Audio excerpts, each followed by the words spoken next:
spent. That was nice. And I thank Greenbrier for sponsoring this event. I think it's really great. It's really needed. On September 14th, 1993, Senator Byrd, Robert C. Byrd, was speaking on the Senate floor about appropriations matter. At this time, he cast more votes. He had already cast more votes than any other U.S. senator in history.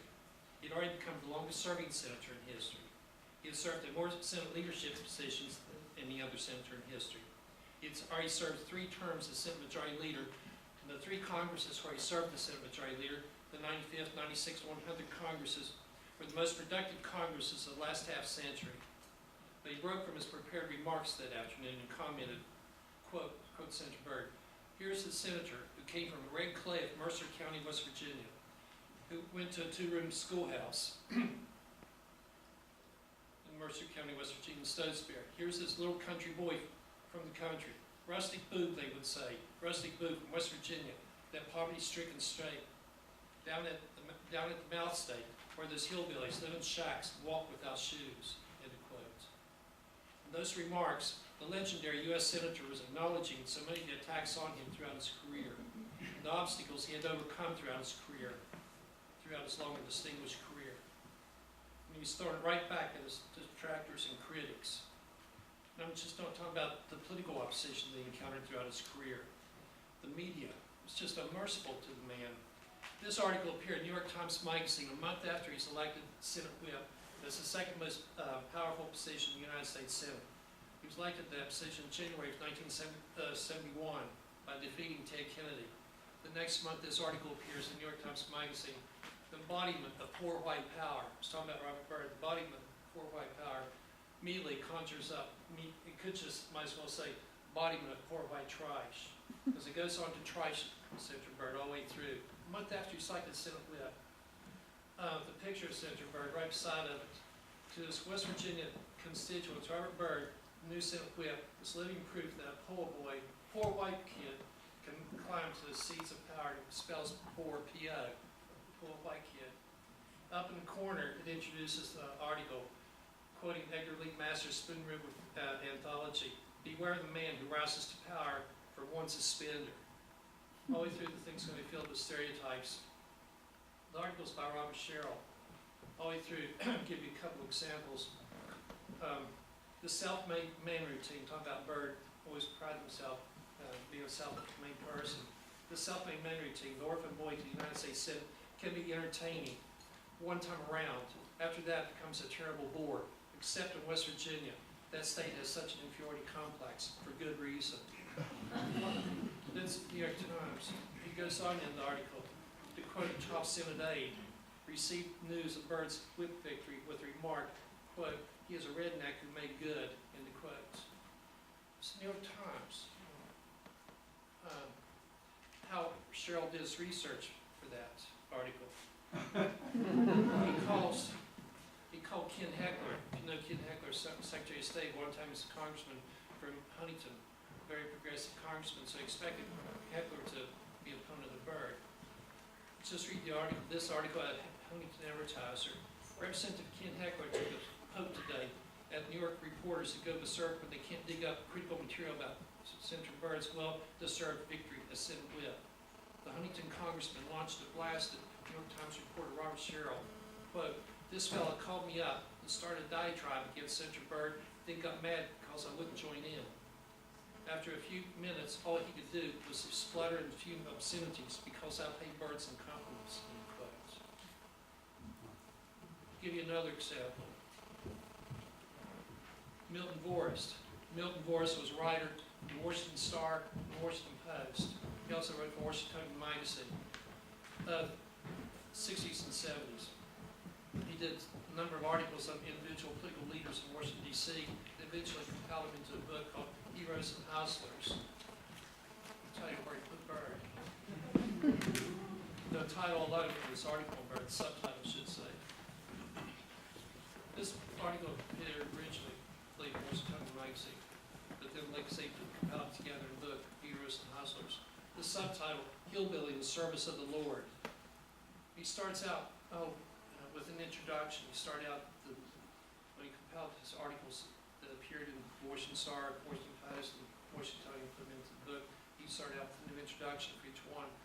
He starts out, by way of introduction, let me say that I regard Senator Robert Byrd of West Virginia as one of the most insufferable men in Washington. At least he's honest. He goes on to say, I was a little disappointed that Byrd had no trouble shortly after the profile appeared in getting elected to the Senate Democratic leadership, and later in defeating Ted Kennedy for whip. He's admitting he wrote the article trying to get Byrd defeated. Why? He writes, quoting, Byrd represents the miners and the mountain poor, and their, I'm quoting, Byrd represents the miners and the mountain poor and their kind of primitive, naive perceptions of the world. End of quotes. My naive perceptions of the world has trouble with the divorce, to say the least. I'll give you another example. The editor of Washington Magazine was quoted in the New York Times. Speaking of Byrd's elaborate speaking style, the way Byrd would like to quote classics and recite poetry, I think most of you already do it. He stated, quote, Byrd's elaborate speaking style is indicative of a country boy's need to show himself to be educated and erudite, end of quotes. I mean, poor guy couldn't recite poetry without being attacked as a West Virginian. The country boy's need to show himself. The truth of the matter was, Senator Byrd just enjoyed poetry. He liked poetry, and he was good at it. Sir, Yes? is your mic on? You're not very loud. No. None of the mics are good. None of the mics are on.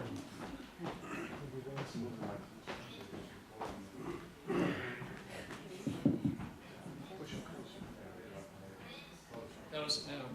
That's better. How much did you miss?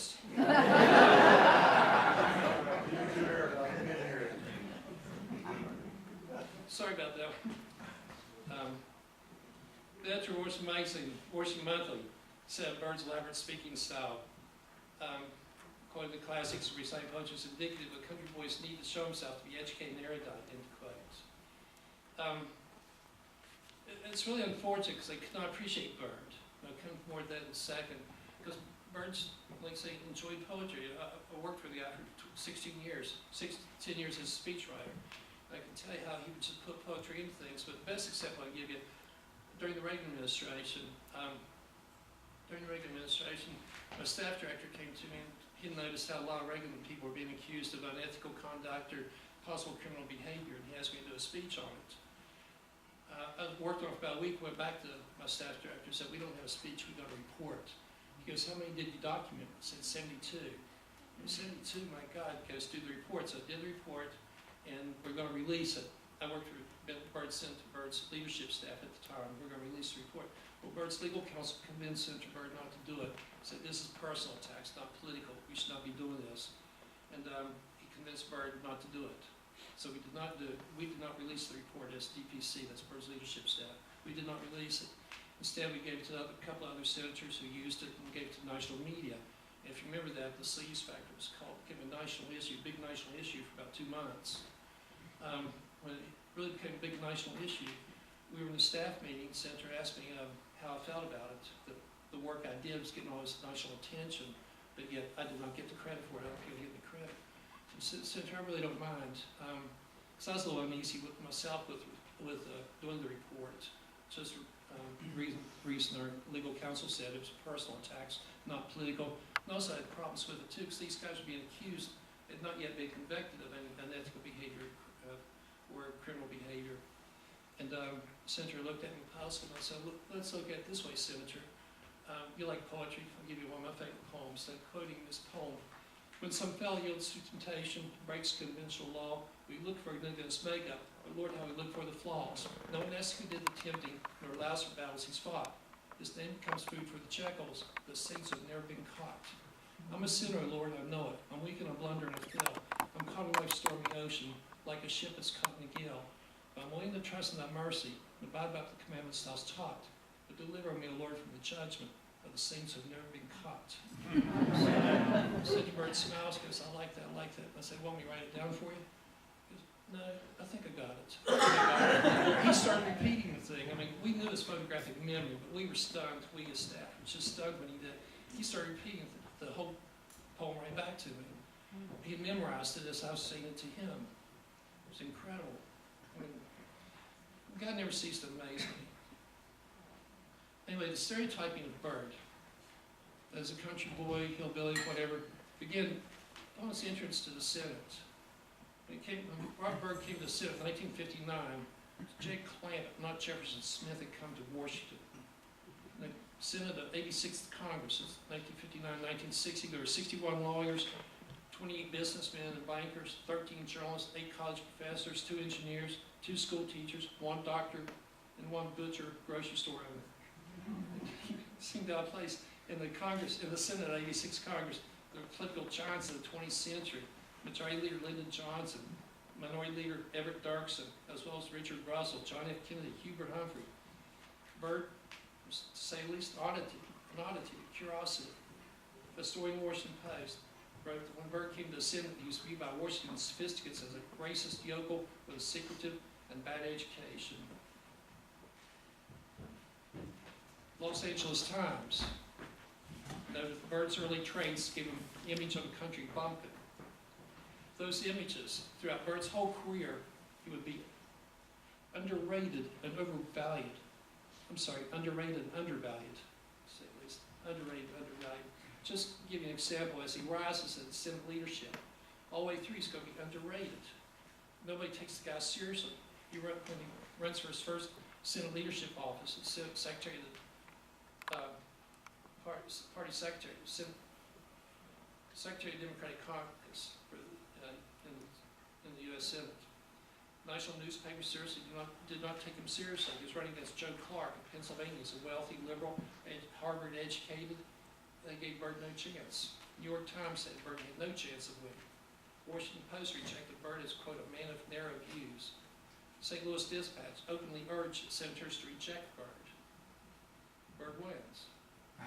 He called attention. When Byrd wins, the Washington Post called his selection, quote, a sinister choice, said that Byrd defeated a man with whom he has nothing in common, membership in the human race. I mean, he'd just been elected by his fellow U.S. senators, yet the Post goes ahead and tears into the guy. Rather than credit Byrd for his victory, liberals blamed each other for enabling Byrd to win. National newspapers too. New York Times claimed Ed Muskie would have won if he had stayed in the contest.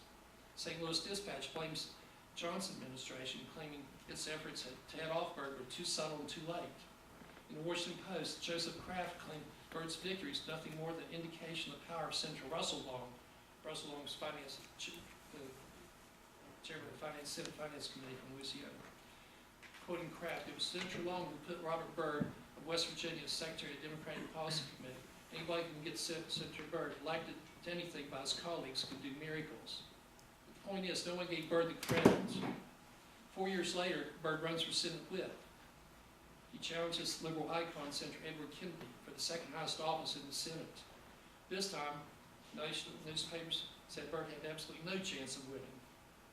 New Republic declared, nose counters insist Byrd does not have a chance.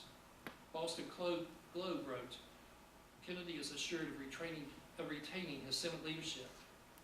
Washington Post editorialized, Kennedy has the post of assistant leader for the asking. Byrd defeats Ted Kennedy. He becomes Senate Whip. Now papers claimed it was not Byrd that won, but Kennedy had lost because he neglected his duties. Our good friend Robert Sherrill of the New York Times writes that Byrd's victory over Kennedy was a humiliating defeat for Ted Kennedy because the man who pried him out, Senator Robert Byrd, is a third-rater, end of quote. This one gets me. Edgar Molesky of Harvard's Kennedy Institute of Politics wrote a scathing attack on Byrd in the New York Times. This New York Times now, it's not some grocery store paper. Said the reason Byrd won was that senators were confused. They thought they were voting for the revered Senator Harry Byrd of Virginia. As evidence, he pointed out that on 4 of the ballots, the senators had written out Byrd, B-I-R-D, rather than B-Y-R-D, as Byrd spelled, as in Robert Byrd. If you know Harry Byrd of Virginia, what they thought they were voting for spelled his name exactly the same way Byrd spelled his, B-Y-R-D. So that reasoning made absolutely no sense. The New York Times still published the article. It goes after Senate Majority Leader in 1977. This time papers realized Byrd could win, but they all still came out against him. They all endorsed Hubert Humphrey, his opponent. They did go out to undermine Byrd. I won't go into his examples, we'll keep moving here. But it's interesting how newspapers tried to undermine Byrd, among other things. Give you one example, New York Times published a full-page assault on Byrd, charging, quote, Byrd's record is one of hostility to civil rights, taking things totally out of context to make Byrd look like the ultimate racist. When Nixon considered appointing Byrd to the Supreme Court, we can talk about that in question and answer. Nixon very serious about appointing Byrd to the Supreme Court. NBC News, as well as Jack Anderson, started publishing trash that Byrd's law degree was fabricated. His staff actually did the law work for him. That Byrd did not do it. Byrd immediately challenged that, saying he came paying like $10,000. You find one staffer said they did one ounce of law work for me. Said he would resign from the Senate as well as paying $10,000. Both NBC News as well as Jack Anderson backed down. They both print retractions. But the point is, they were trying to undermine Byrd. Because of his image of Byrd, the stereotyping of Byrd, because Byrd, I'm convinced because Byrd was West Virginian. Throughout his whole career, he's undervalued as well as underrated. There's much more to Byrd than what he did for West Virginia. He did incredible work for West Virginia. Never appreciated outside of West Virginia, but it was incredible what he did for West Virginia. There's more to Byrd than what he did for West Virginia, more than the Senate records. Put it this way, he was on the national stage for 60 years, for a 60-year period. He was involved in every significant national event. There's never been anybody involved in so much history, American history, and maybe even world history, for a 60-year period. We're talking about the last half century of the 20th century, first decade of the 21st century. He was involved in every significant national event. He goes back to the Cold War, Civil Rights Movement, Vietnam War, Watergate, Iran-Contra. He was there, he was involved. He served with 11 presidents. That's what my book is about, Byrd's Encounters with 11 Presidents, because I wanted to show Byrd on the national stage, getting out of West Virginia, getting out of the Senate, and show Byrd's presidents on the national stage. He served with 11 presidential administrations. It's 1/4 of all presidents in American history. And yet, impact in every administration.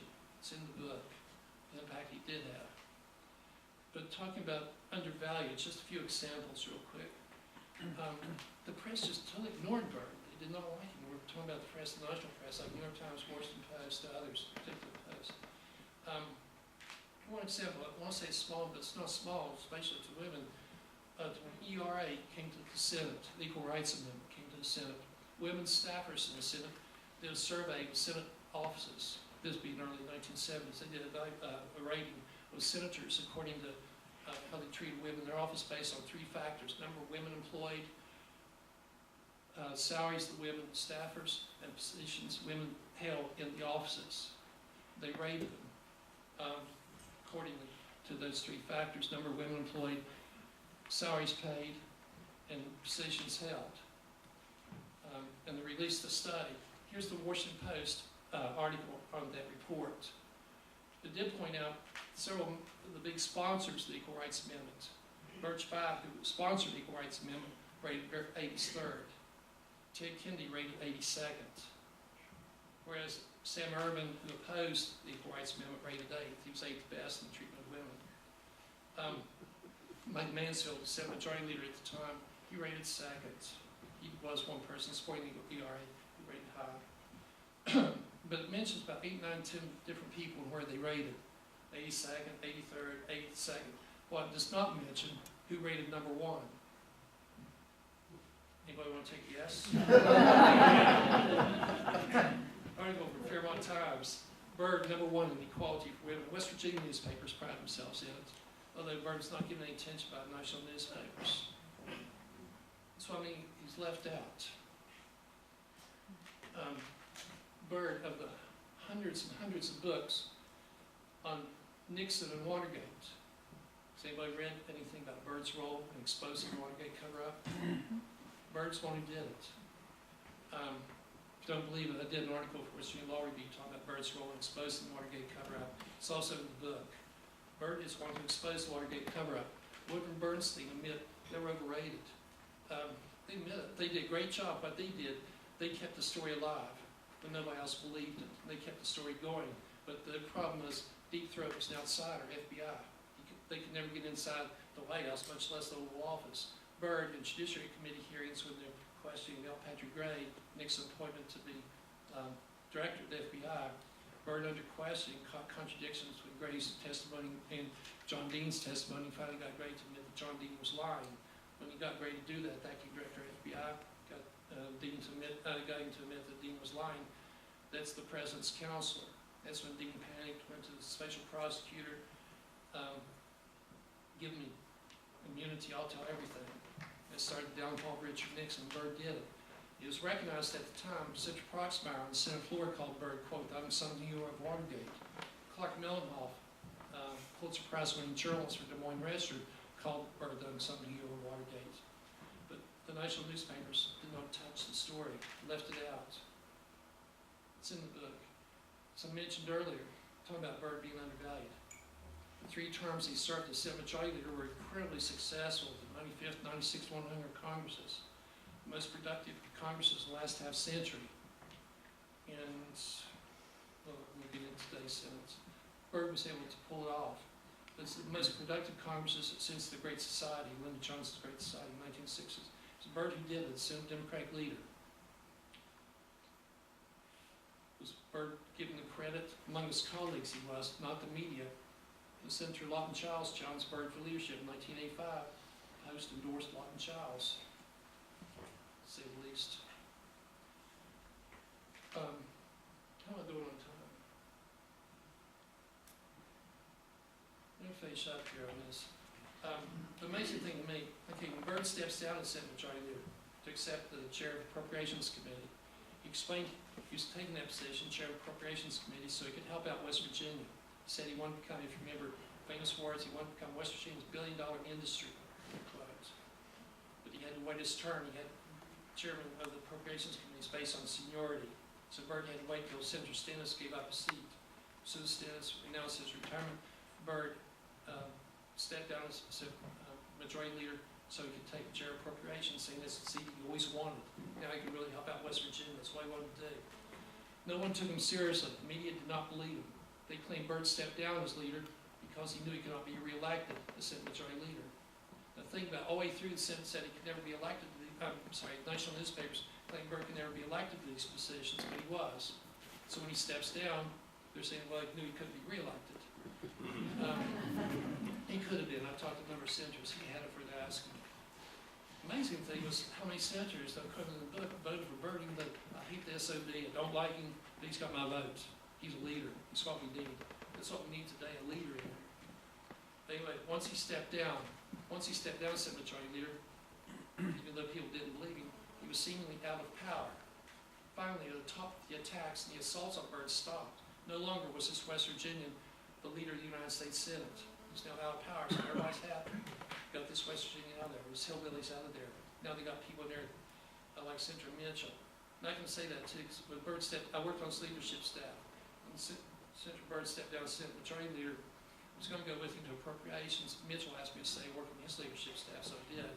We do stuff under Senator Mitchell, who adored. We do stuff under Mitchell. Oh God, we're going to clobber this. The media's going to be all over us for this. The media ignored it. If it'd been Byrd, they'd been all over him. But with Mitchell, they ignored it. They liked Mitchell. Mitchell was their type of Senate Majority Leader. He's New England. He's educated. He's attractive, very articulate. He's their type of leader. The media adored Mitchell. Now, I adored Mitchell too. He's my best man I've ever known. Except just had nothing but admiration and respect for Senator George Mitchell. I also adored Byrd. Hence, I could see the hypocrisy, the double standard. But anyway, Byrd's out of power. So now he's out of power. Overnight, Byrd becomes the revered, respected elder statesman. He's now referred to in positive names. He's now regarded as the senior statesman. He's now revered as, this is where you get all his condescending accolades about Byrd. He's called the guardian of the Senate, the conscience of the Senate, Mr. Constitution, protector of the Senate, the soul of the Senate, all those other great names that he was given during this period. He's now given the respect and reverence of an elder statesman. What's really interesting, now the media tried to separate Byrd from West Virginia. They now wrote how they could picture him dressed in a Roman toga. They wrote articles about seemed to have more in common with the frock-coated senators of the 19th century. In the Washington Post, Helen Dwyer wrote, quote, "He's come a long ways from Appalachia," end of quotes. So the rise of media is trying to separate Byrd, giving him all his respect and deference and reverence that they never did before. And they're now taking out Appalachia. Now comes what I call the return of Jay Clampett. That's when he started using his position as the chair of the Appropriations Committee to pour money into West Virginia. I'm convinced that's one of the reasons the hostility, because they poured a lot of money into West Virginia, got programs West Virginia really needed, but not that much more than others. What he was doing was making sure West Virginia got its fair share. And it wasn't because he's getting money from West Virginia as much as West Virginians he's getting money for. It was all those projects Byrd got for West Virginia. Think about it. Highways, roads, schools, buildings, hospitals, bridges, infrastructure, buildings West Virginia really needed. It was nothing frivolous. They were attacking Byrd for wasting taxpayers' money when he's getting projects in West Virginia. When Byrd took office in 1959, West Virginia was on the bottom as far as getting money from the federal government. West Virginia was on the bottom for getting money from the Pentagon. When John Kennedy runs for president in 1960, he calls West Virginia the land the Pentagon forgot. In 1960, West Virginia was the only state in the nation without a defense base. So that's what Byrd was doing, was catching up. But again, it's getting projects West Virginia needed, bridges, roads, hospitals, research centers. At the very time Byrd's being attacked for wasting taxpayers' money, President George H.W. Bush denounced Byrd for abusing the appropriations process. His own administration budget included funds for a study of why people are afraid to go to dentists. Included funding for a study of the mating habits of swordfish. His budget included funds for a study of sexual mimicry of swallowtail butterflies. But they attacked Byrd for wasting taxpayers' money. Senator John McCain goes to the Senate floor and denounces Byrd for abusing the appropriations process to help out West Virginia, then proceeds to read a list of 50 frivolous projects that were came out of Senate Appropriations Committee. Not one of those 50 projects was Byrd's. Not one of them. He leads up to it, attacking Byrd for abusing the process. But the 50 projects, none were his. But Byrd, you gotta love the guy, rather get in the gutter with McCain, and he's not gonna get there and say, those weren't my projects. Instead, Byrd just stands up, pulls the letter out of his pocket. It's a letter from John McCain, Senator McCain, asking for Byrd's help to get federal projects for Arizona. He did the same thing with Hank Brown when Hank Brown, Senator from Colorado, did the same thing. He attacked Byrd for abusing the appropriation process. Byrd pulls out a letter from Hank Brown asking for help. Byrd was simply doing what everybody else did. He only did it better. As Raleigh Redshirt pointed out, Byrd is under fire not because he's being unfair, but simply because the powers that be from other states are upset for change. West Virginia is actually getting its fair share. In other words, Byrd's critics are inferring those hillbillies Byrd representing Congress did not deserve decent roads, decent schools, and decent hospitals. As Byrd pointed out, pork is okay for Washington, D.C., but not West Virginia. Quoting Byrd, ever hear the Washington Post criticize appropriations for the metro system with the D.C. subway system? Taxpayers are already being hit for $7 billion for the subway project for Washington, D.C., and the cost is still going up. I don't begrudge that, Byrd said, because the people in D.C. need decent infrastructure, but so do the people in West Virginia. In other words, as I say, he's proud to be Jay Clampett again. He's proud to be helping out West Virginia again. He's finally in a position to do it. He did it. He's glad of it.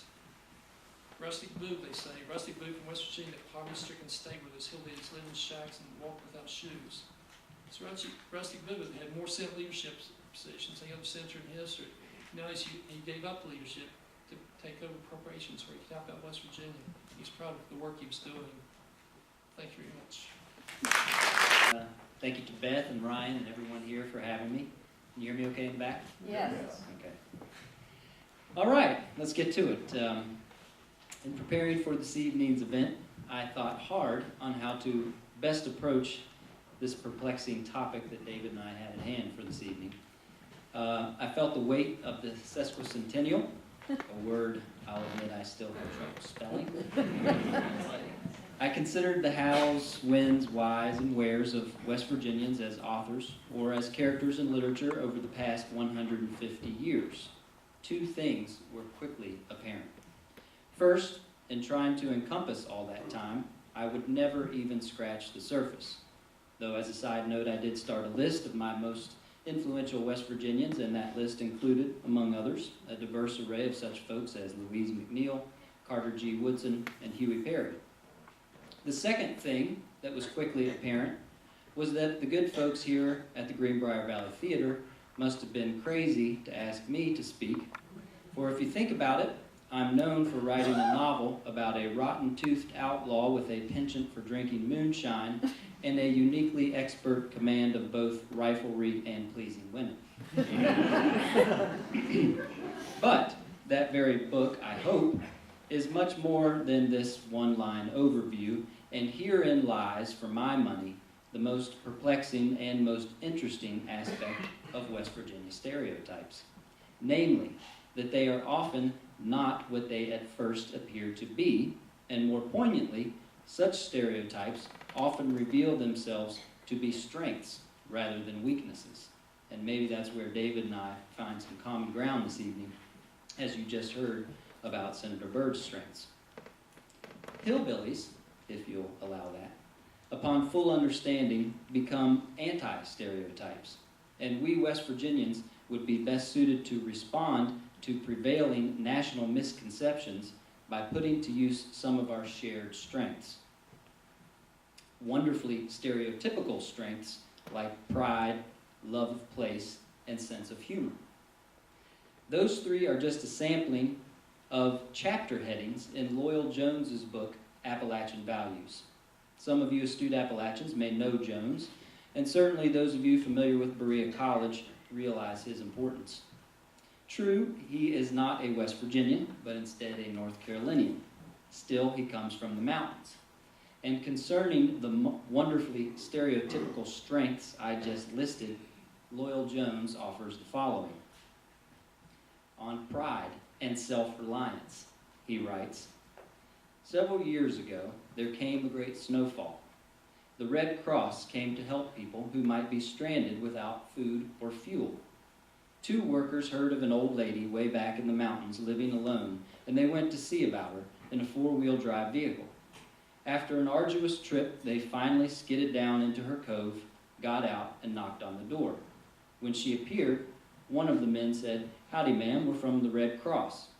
But before he could say anything else, the old lady replied, 'Well, I don't believe I'm going to be able to help any of you this year. It's been a right hard winter.'" So that was pride and self-reliance. What about love of place? In his chapter titled Love of Place, Loyal Jones writes, "A fellow died and went to heaven. St. Peter showed him around, and he thought everything was up to expectations. Streets of gold, heavenly choirs, harps. And then he heard these people in the corner of heaven raising an awful commotion, quarreling, complaining, and shouting. He went over to investigate and found they were all chained to the wall. He said to St. Peter, 'Who are these people?' 'They are Appalachian mountaineers,' St. Peter said. 'Why are they all chained to the wall?' St. Peter said, 'If we didn't do that, they'd go home every damn weekend.'" So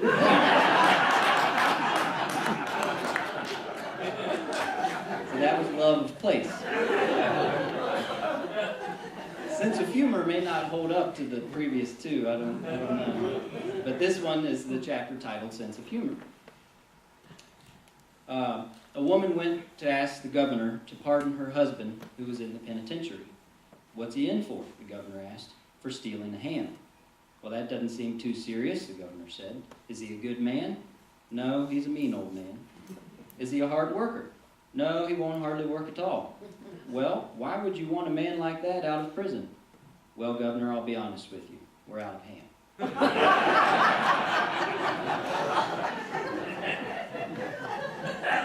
Now, a moment ago, I used the term hillbilly, with your permission, and I feel that I would be remiss if I didn't bring up in this forum Jim Comstock and his use of a uniquely West Virginian sense of humor in the face of national misconception or even local oversensitivity.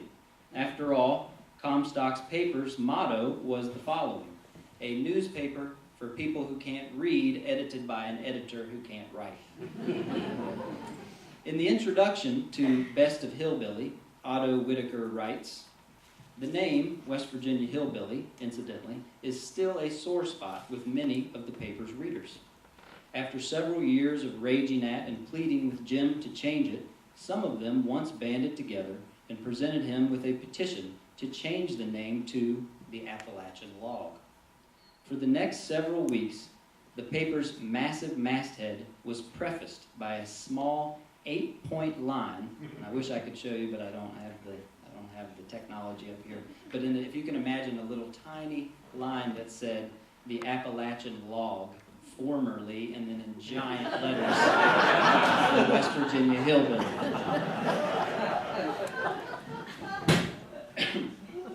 On the national literary scene, there have been times, more recent times perhaps, when responding with such humor does prove difficult.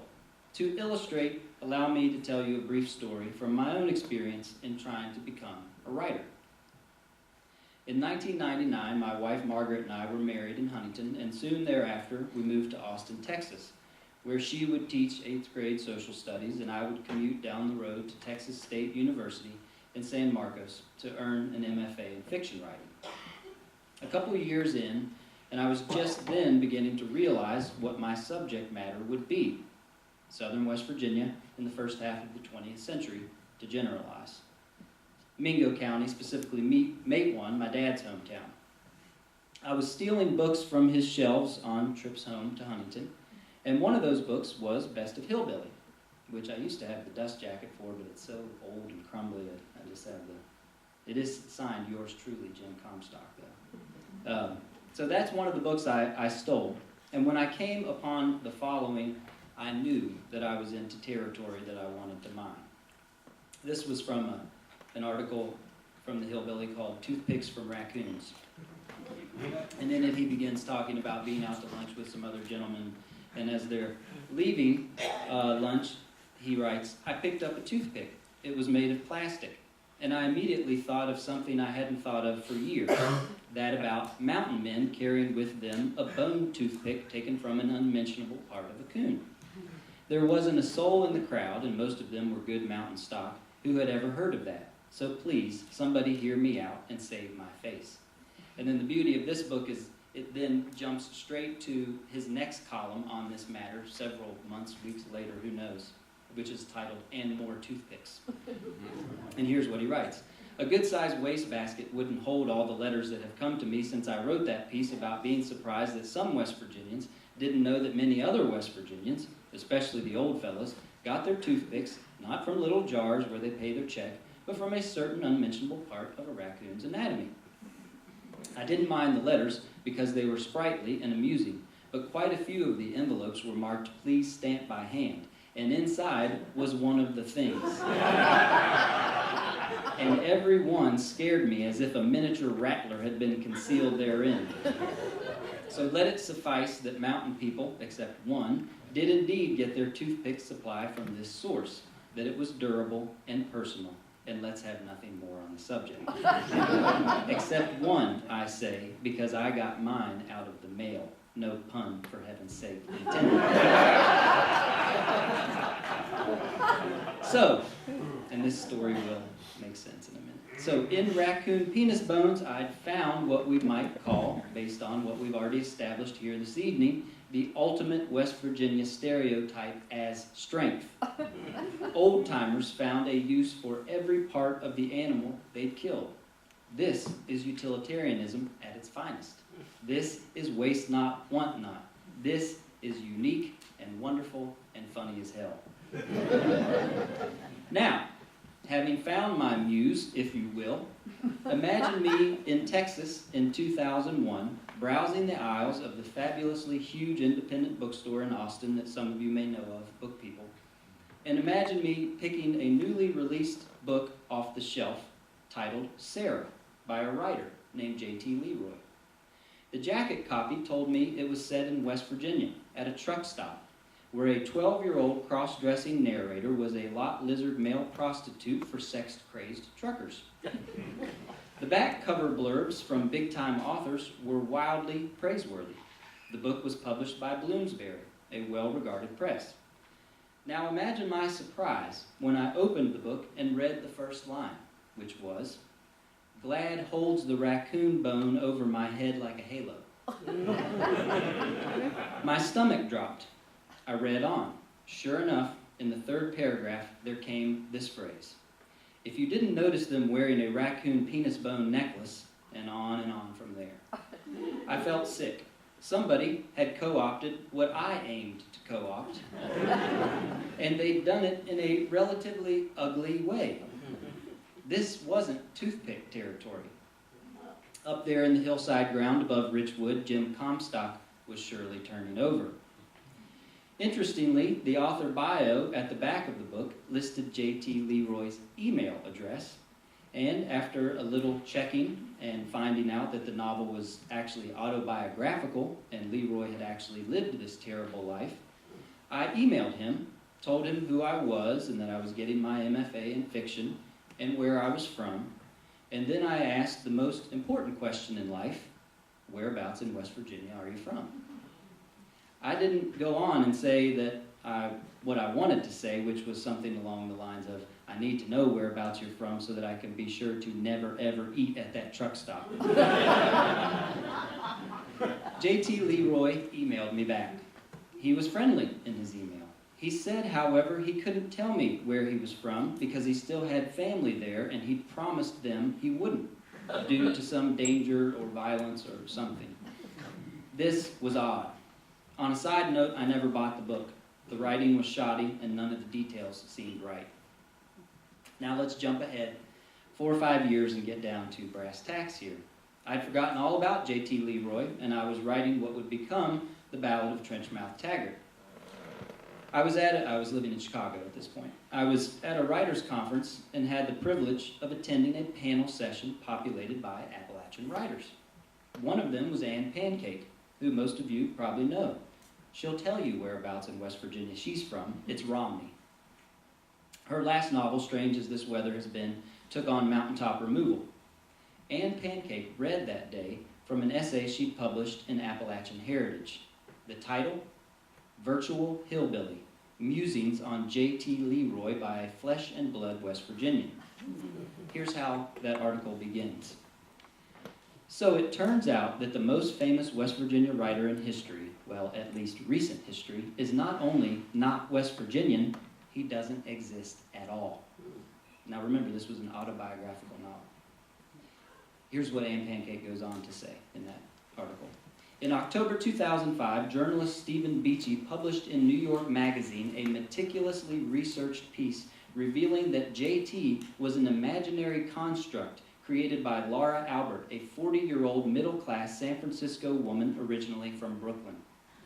Then, in January 2006, a Warren St. John piece for the New York Times revealed that the person who had been posing as J.T. in rare public appearances, always dressed in a long blonde wig, sunglasses, and a big hat, was Savannah Knoop, the younger sister of Laura Albert's husband. J.T. Leroy was a total fabrication. And let me say, boy, did Anne Pancake ever put in work on sniffing out just how this book in no way fit the wonderfully strong stereotypes we've been discussing thus far this evening. Remember when we talked about sense of place? How about this? She writes, even more revealing is the utter absence of sense of place in the book. The first mention of a hill comes on page 118.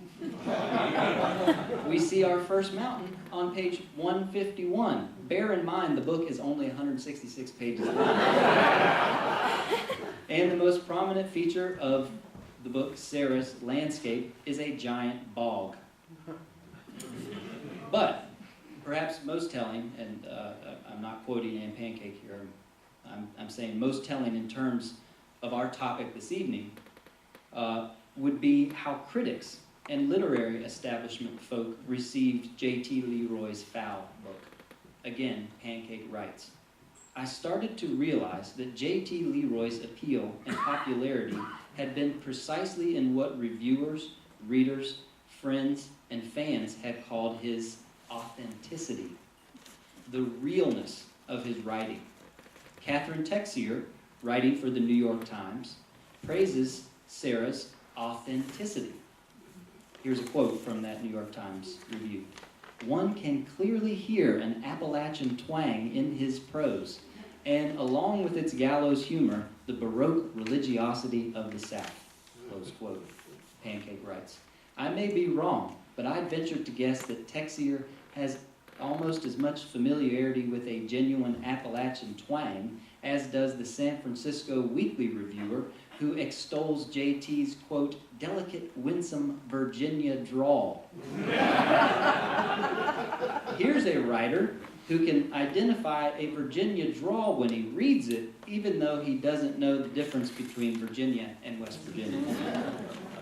Okay, I'm not going to quote any more from Man Pancake's article. I won't go on and on, but suffice it to say, you might want to check out that essay. Again, it's called Virtual Hillbilly. As she really does do a beautiful job of opining that, at the end of the article, that contemporary West Virginians live basically in a constant state of what W.E.B. Du Bois called double consciousness. It's a fascinating point she makes. And I would agree. I would say it's indeed a tricky business living with these stereotypes and reading this kind of national material in national newspapers. But though I would agree that it's a tricky business, I would also argue that it is also an opportunity. Most of us, and you'll have to pardon my language, most of us can detect bullshit when we sniff it on the page. And as West Virginia writers and historians and artists, we must avoid shoveling that bullshit heap ever higher. But we must perform this avoidance without prettying things up too much, without glossing over aspects of our culture that some may find embarrassing. In the face of hardship and misunderstanding, we must embrace our sense of pride and self-reliance, our love of this complex place, and our irreverent and unique sense of humor. We must laugh. We must be strong. We must be who we are. And so, I think time permits, what I will do is show you how I may have reclaimed the raccoon penis bone from a virtual hillbilly and given it back to its origins in the name of a real one, Jim Comstock. It won't make much sense for me to read this little passage from the Ballad of Trenchmouth Taggart, but what the hell? I'm gonna read it. This comes about halfway through the book. He has been living alone on a mountaintop in Mercer County for about 24 years at this point. He is going by the name Chicopee at this juncture, and I only read this part again to show you the reclamation of the raccoon penis bone. As May turned to June, Chicopee blew a new tune. He'd heard his new neighbor sing it, a song about women and places he'd not thought of in years. Places like Bluefield and Keystone, Mercer, McDowell. Coalfield towns like the one he came from, railroad towns. He'd heard a human voice other than his own down in that grass bald, and it got him to thinking. Out there all those years, until he'd heard the song of Clarence Dickinson, until he'd seen the man building an outhouse, he'd almost come to accept that he'd made all of it up, that all those blurry memories of a rotten-toothed childhood were the mind tricks of a man who'd lived always and only among trees and turtles and deer and mud, a man touched in the head. None of that other had ever existed, save in dreams.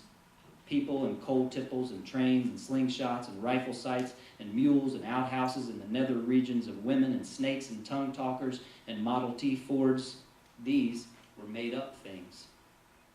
But here was a harmonica, and here was a flask with a gun inside, and here was a memory of a woman named Widow saying, "Keep this here flask on you. It's a magical flask, a never-ending flask. As much as you sip its shine, it will refill and keep you in peace." And he had sipped, and it had refilled, like magic. Its contents kept him going, and on its silver surface and on the bark-stripped sides of a shagbark hickory tree, when flask space was used up, he'd notched the days and weeks and months and years since coming here to the mountaintop.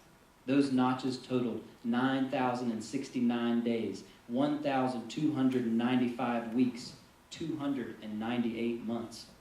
After a while, he forgot what they stood for, those little etches. His penknife dulled, and the tip broke off from etching time's passage. So he began to sharpen the little pecker bones he cut from raccoons he'd tracked and trapped. Their hides made winter hats, their ribs wind chimes, and their rock-sharpened peckers the etchers of time.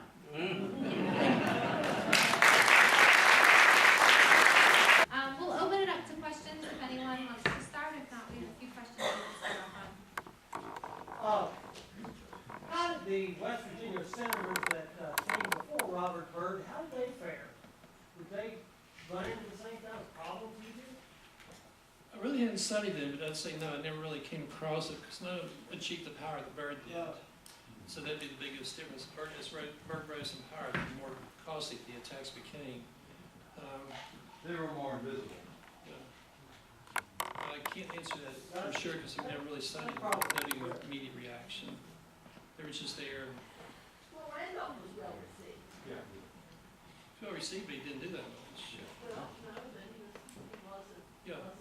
pompous or. A lot of them were well received. Harley Kilgore certainly well received. Well, Harley Kilgore did actually do a lot, right? Can't hear you. Still can't hear me? No, you need to be close to it.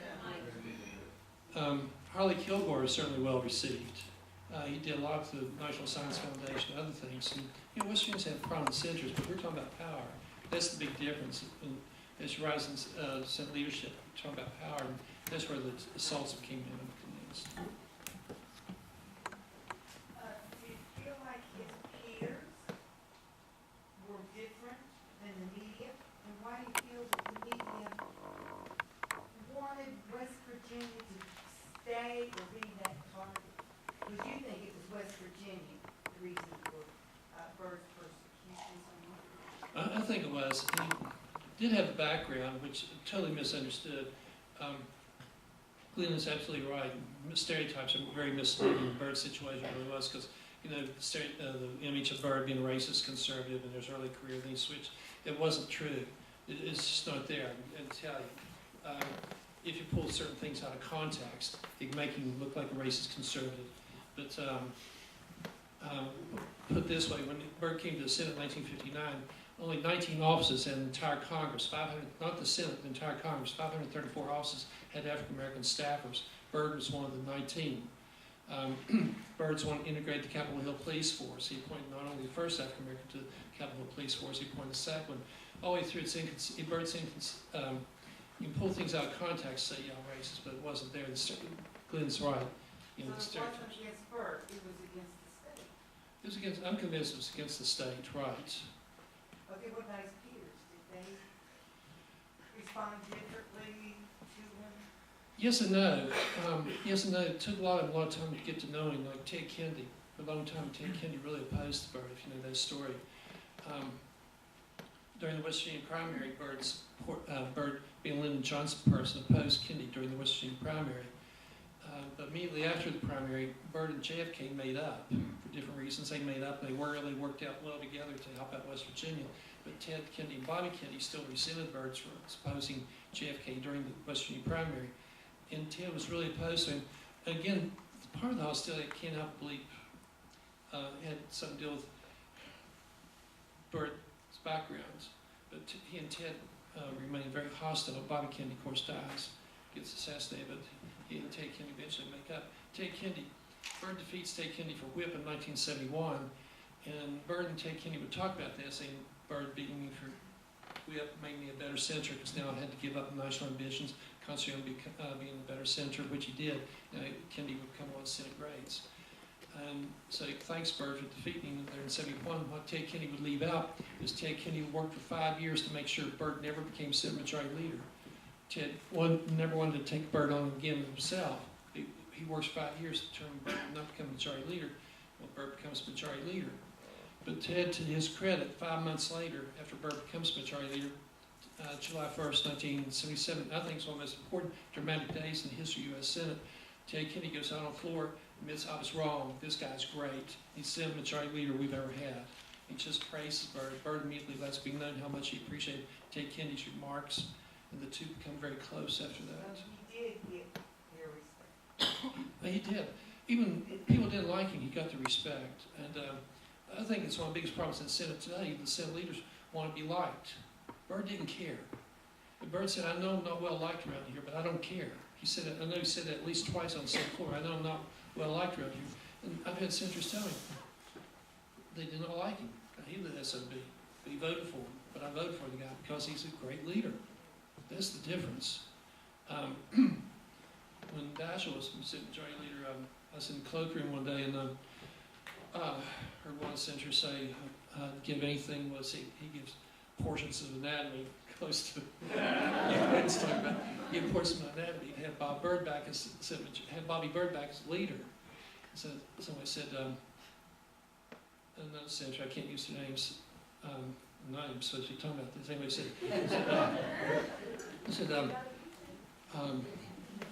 said, well, I don't know, he's shaking pretty bad. That's when Parkinson's really into him. He was shaking pretty bad at that time. Said, I don't know, he's shaking pretty bad right now. And the other senator goes, I would take Bobby Bird with shakes any day before what we have now. That's why Bird was a leader. He could get things done. He knew how to move that Senate. Unlike what we have today. I have a question.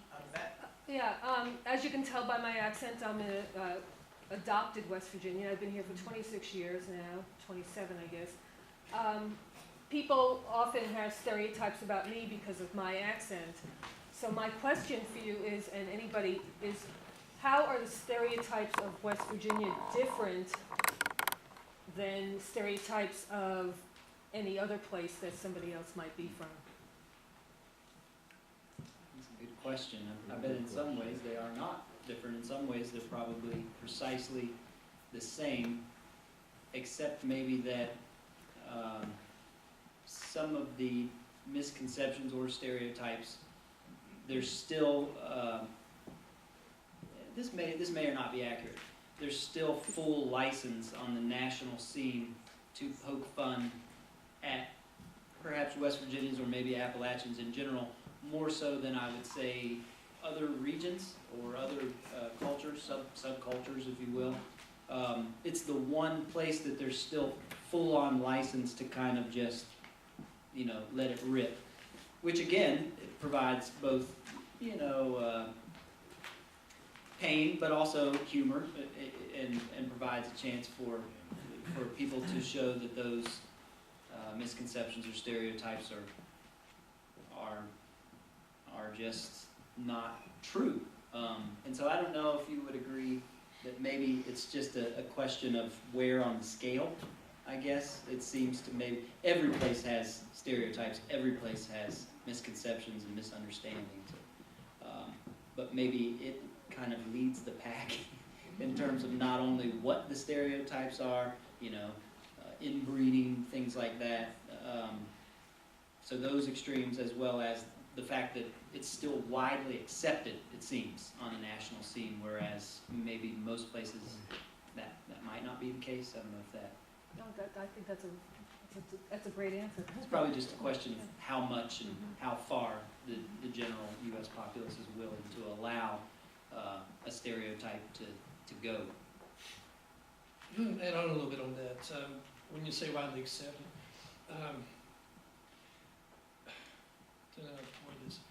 West Virginia, as Senator Byrd said, I got a speech he did, it's still socially acceptable to stereotype West Virginians nationally.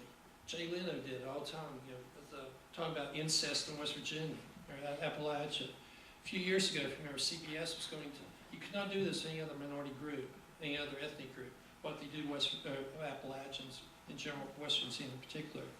A couple of years ago, CBS was going to do the program, if you remember. Well, they just did MTV just tried to do the thing, Buck Wild.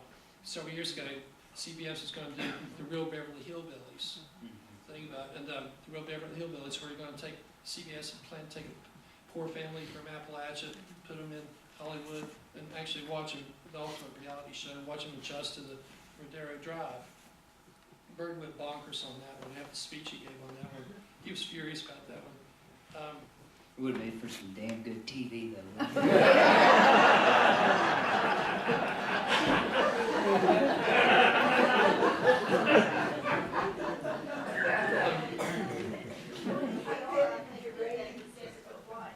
Excuse me. Jessica, I think NPR did that, The Dancing Outlaw. dancing outlaw. That was actually originally part of a really good series on PBS called Different Drummer. Is that not right on that? And then it kind of became something, you know, it grew into something that was pretty unfortunate. But Think about the other TV programs on Appalachia. Glenn might like it, but I don't know. Bert said, quote, I'm quoting a speech Bert gave on Beverly Hillbillies, real Beverly Hillbillies. Television has certainly been part of this Appalachian bashing. Green Acres featured farming mountain folks conversing with a talking pig.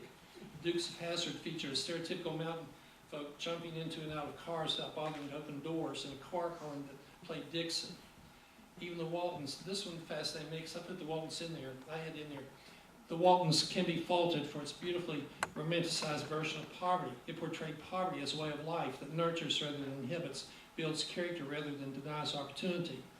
I had that in there, my staff director and her proofreader both want me to take it out, saying they like the Waltons. Waltons they consider to be kind of portraying Appalachians in a positive way. I insist it be left in, let Centre decide. So when Centre and I were going over the speech, he saw the Waltons, he goes, Dave, I like the Waltons. I said, he asked me what was wrong. I said, Centre romanticizes poverty. Poverty is brutal, it's ugly.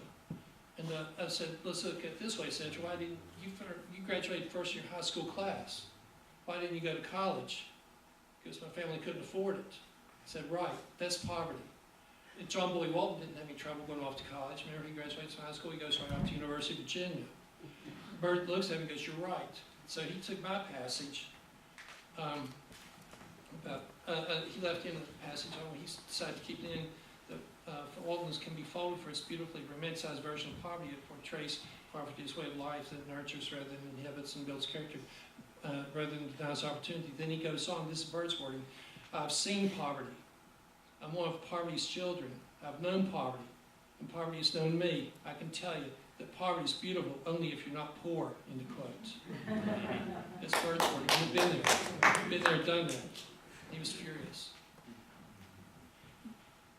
We have questions in there? Yeah, I'm wondering if you think the stereotypical behaviors, if not the characterizations of behaviors, are as strong as they used to be, and now that we live in a world where everywhere is Walmart and Starbucks and, you know, I could name 10 other chains that are taking away regional differences.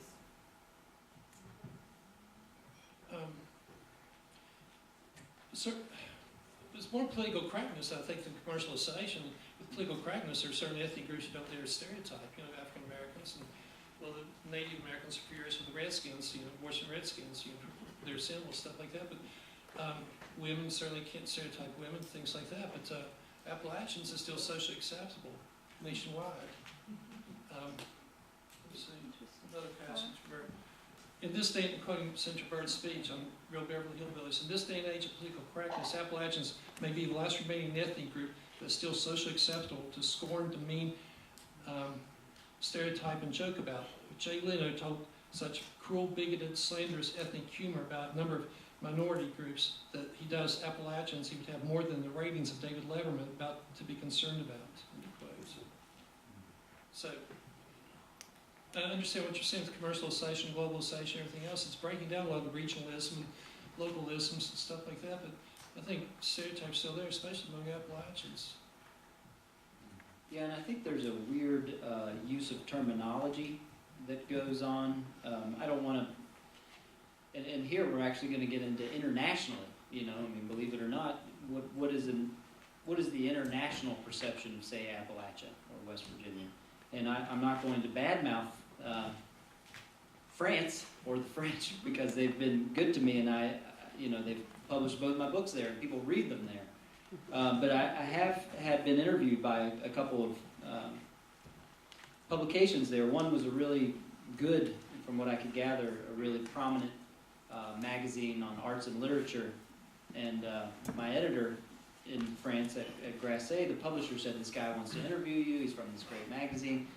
Just to warn you, the interview is going to be about white trash. And I thought, that's strange, And I said, sure, have him send the translated questions. So he did, and I brought some of them, and I think it fits in with what we're talking about, because it just struck me as so strange, based on, piggybacking off of what David is saying here about how socially acceptable it still is, even despite your good point of mass commercialization or corporatization of America. The questions were things like this. What are today's voices when it comes to addressing the white trash experience? They were very difficult to answer. Here's one. In the Ballad of Trenchmouth Taggart, the protagonist could be called white trash. I was like, okay, I guess he could be, Yet he's more than that. He embodies a kind of countercultural America, one that is let down by the official history books, and I wanted to say, thank you for pointing that out to me.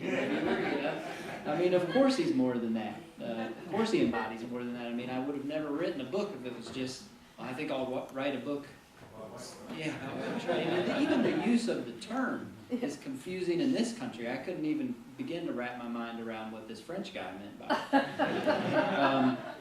He says, now he does have, I should be more generous, because he does go on to say, would you say that the figure of the poor white is also a symbol for all that American mythical and historical narratives leave in the shadow? But at the same time, it's almost a backhanded compliment, his questions. It's similar to what we're discussing right now. But what I pointed out in my answer was that I said something, I suppose the figure of the poor white person is one that is left out or misunderstood, but let me be clear that many people from many places, and this goes back to your question as well, have been misrepresented in a myriad of ways. In other words, to give just one example, the white coal miner from southern West Virginia has certainly been ill-portrayed in popular history books, but so is the black miner, the Italian miner, and the Hungarian miner, largely by not being represented at all.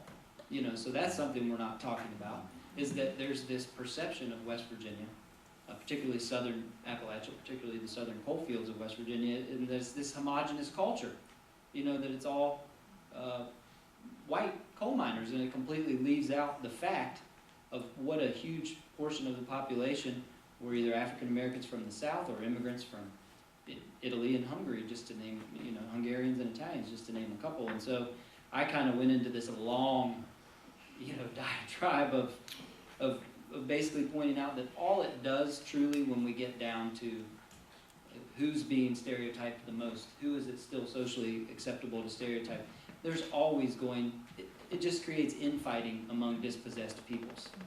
And that's unfortunately a large part of the problem of what is otherwise a beautiful story in this country, is that those in power and those with money are able to kind of keep the infighting there among ethnic groups or so-called races, or one of the rare times that my teaching bled into my writing was when I was teaching at a community college in Chicago, and when we talked about race and stereotype, that was actually the term we used. I showed my students a film, maybe some of you saw it, it was on PBS years ago. It was called Race, the Power of an Illusion.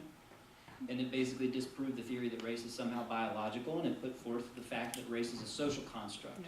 That we all come from the same people, and then because of dispersal geographically, we have different eye shape and hair texture and skin color. But it was fascinating to show this to the students. But one of the best parts was when it talked about the eugenicists in the early 20th century, and how one of the places they loved to come and study the people was Appalachia, the Blue Ridge. They liked to go to the Blue Ridge and study what they called the Wind Tribe, among others. And that stood for White, Indian, and Negro, a poorly put together people, the eugenicists called it. And they basically were coming and studying Appalachians to try and figure out how the rest of America could avoid being like them. And of course, eugenicists, American eugenicists, so-called science, went on to be one of the driving forces of Nazi Germany. And that was from American so-called scientists. Let me pick up on that, because talk about France situation. I was teaching in Europe a couple years, and I started being invited to speak at German universities. This one German speaking to this one German class, they had interest in Appalachian coal miners for a variety of reasons. This was writing books about coal miners before I started to work for Senator Byrd. And as I talked to the class, they started asking questions, and one guy mentioned Jack Weiler. Anybody know Jack Weiler's book, Yesterday's People? Yeah, just a horrible pejorative description of Appalachians. Well, the title alone, Yesterday's People. And I couldn't believe it. They were using that in a German class. And when I found out, I looked at the professor, you're using that for a textbook? You know, and he kind of looked at the German professor, he nods his head yes, and I held back, but once I, I'll go back and use Mein Kampf, to teach a class about Germany. Are these German students here little Nazis or something? I held back, but to use Jack Weiler's book, as a portrayal of Appalachians. It's on Europe. I think we were Mine's not a question, but it's a comment. I want to thank Lynn for making lemonade out of lemons. I think you've done that, trying to tell us how we should look at stereotypes and try to take the positives out. And thank you, Dave, for also saying how Senator Byrd laughed all the way to the bank in the state of West Virginia, bringing hospitals, roads, and bringing a lot of money to the state. So good for you to point that out for everybody. I think we have a question right here. Okay, I wanted, whether Lyndon Johnson, the two were majority leaders of entirely different nature, I think, in terms of the use of power and so forth. But Lyndon Johnson also was reviled while he was majority leader, wasn't he? He really was. That's a good point. And yet, he survived and went on to even greater power. Did Lyndon Johnson have better PR or what?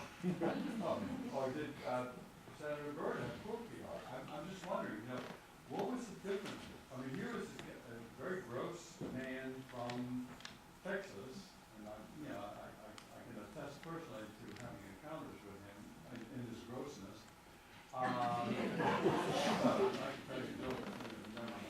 But the point here is, what made him so vitriolic towards Byrd and somewhat more forgiving later on towards Lyndon Johnson?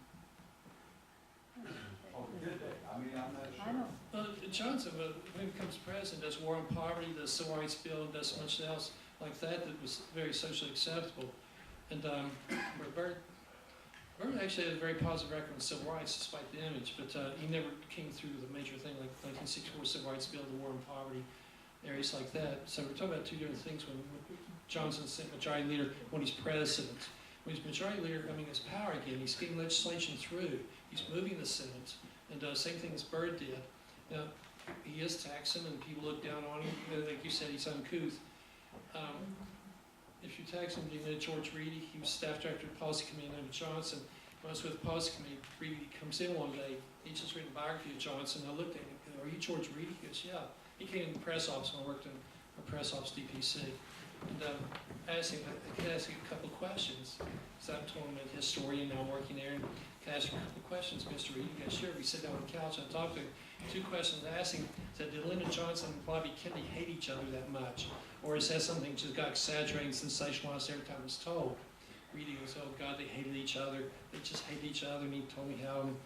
And so they were just like two cats. They walk, even when they'd be in total agreement, they'd sit there and shout at each other, Johnson, Bobby Kennedy. The other question, was Johnson really that uncouth? Was he really that crude? Or is this something that just keep getting exaggerated? Every dirty story's now attached to it, or was he really that crude?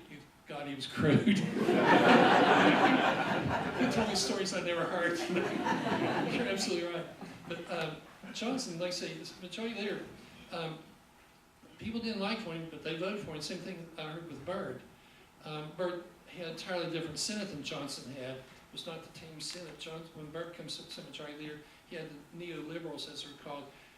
Johnson still had the Senate of the Franklin Roosevelt era, the economic depression of the Franklin Roosevelt era.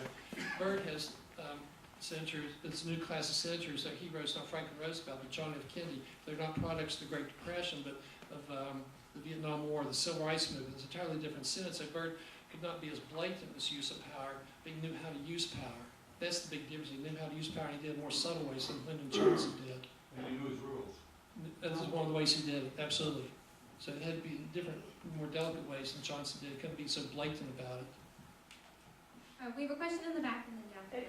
I was wondering about perhaps part of the problem or part of the reason that Senator Byrd encountered these sort of things was the fact that he was from poverty. Because I found particularly in the late 20th century and actually even today that poverty is the new racism. It's the new prejudice. If you do not have if you don't come from a certain economic background or educational background, that it is acceptable to engage in a sort of economic racism. You're talking about class adjuncts, I don't think it's new Yeah. particularly. To some extent, it's actually a good point, but undoubtedly it's part of the Poor Boy Makes Good, like Robert Sherrill article, Poor Boy from West Virginia. And God, what a way to introduce an article about the new Senate Democratic Whip, Poor Boy from West Virginia. So that's your point. I would have to agree. That's part of it, but combined with Poor Boy from West Virginia. So the two combined get you a bad story in the New York Times. Oh, I'd like to bring up something very positive, I think, and that is I'm glad that someone came up with a song, as a songwriter, and it was called Country Roads, and it was a song about importance of place, the appreciation of nature, and the importance of the family. John Denver made that very popular, and it's known all over the world. And I think it's a really nice thing that's come out. I thought the Shenandoah Valley was over in Virginia. Yeah, too bad about that.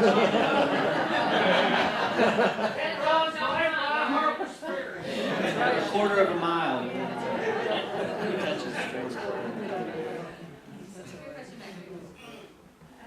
My papa used to carry all kinds of curiosities in his trunk, like gourds he'd tie knots in, the handles up.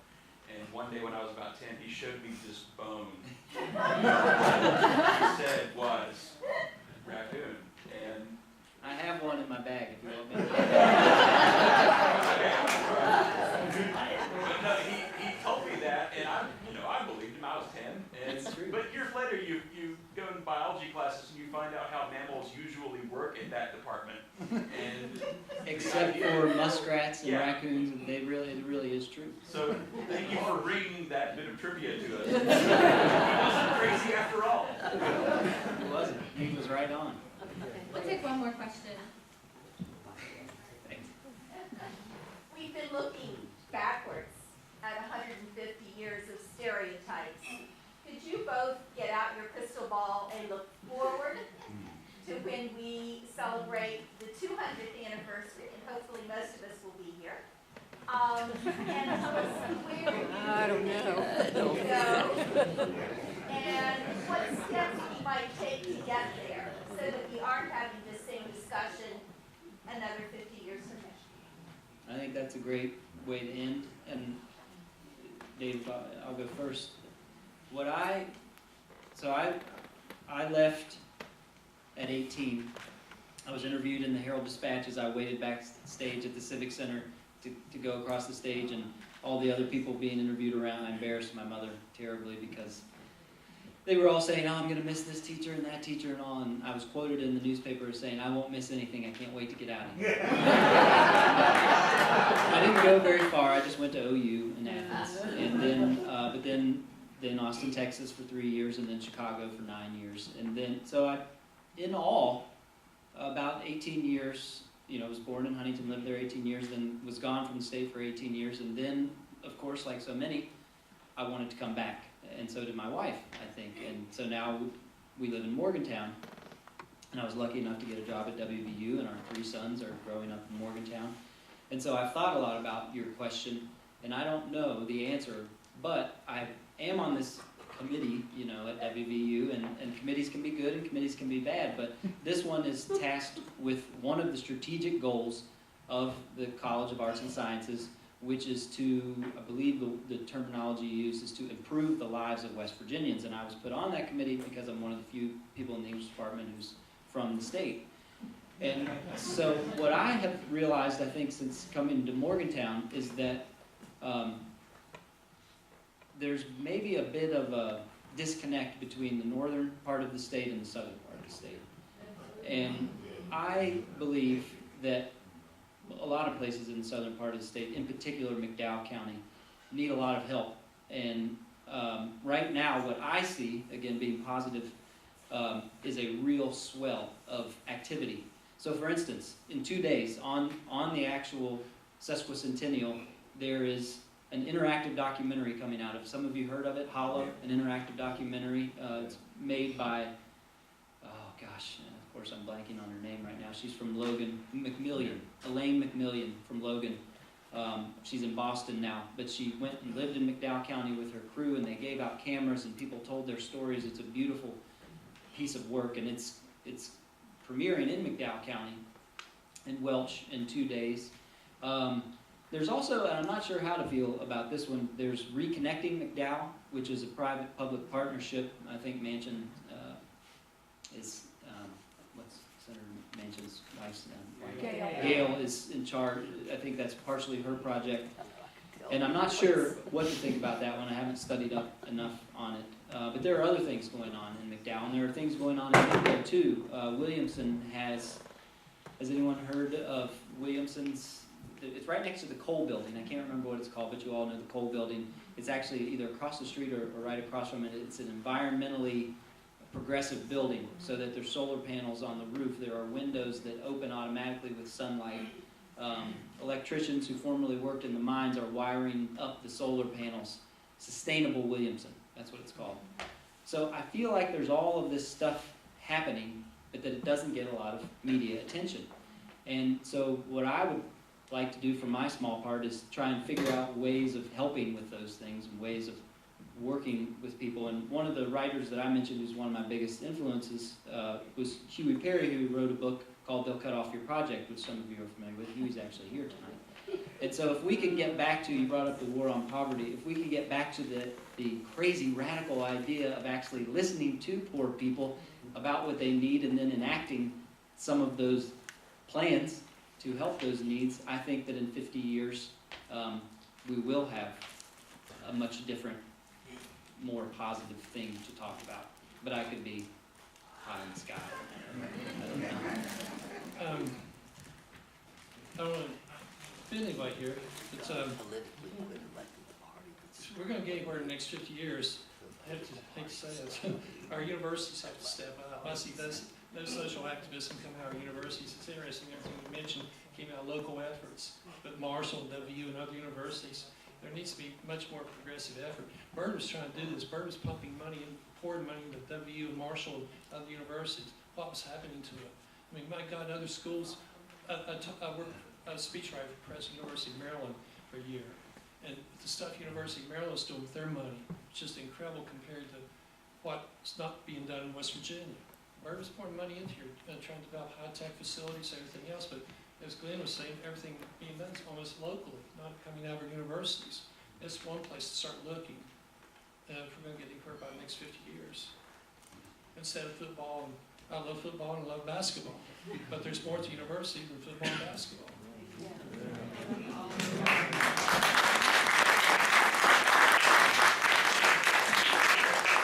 One last point I like to make several times. When my second book came out on coal miners, they're having a book signing party for me in Charleston. And anybody know Don Marsh, he's managing editor of the Charleston Gazette, legendary. He took over Ned Shelton after Ned Shelton had a heart attack. He's legendary in West Virginia journalism, managing editor of the Charleston Gazette. He showed up at the book signing party. He hadn't been invited. He just heard I was going to be there. So he read my first book, Life, Work, Rebellion, which he really enjoyed, really liked. And he said he left Betty White and Ted Nugent over at the University of Charleston come over to see me because he wanted to tell me how much he liked the book. He just looked at me. He just looked at me and goes, I just had one question for you. Why the hell aren't you teaching in West Virginia? Don't we pay enough? I said, Mr. Marsh, I applied to WU twice and Marshall once. They both rejected me. His reply, if you know Don, goddamn sons of bitches, why doesn't it surprise me? It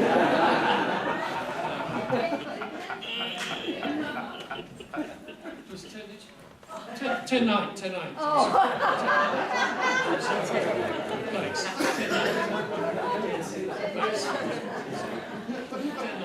Yeah, when they're still doing Mary Tyler Moore show. So, thanks.